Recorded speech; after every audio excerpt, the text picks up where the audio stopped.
Now when your potato stock comes to a boil, we're slowly going to add this to the roux.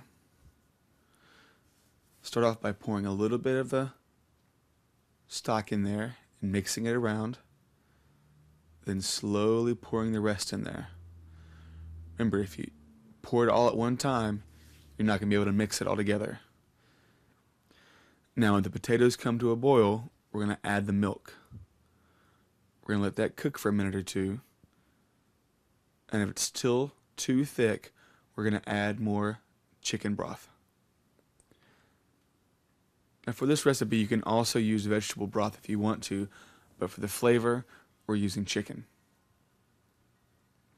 Let that cook for about 15-20 minutes on low heat. And there you go, potato soup.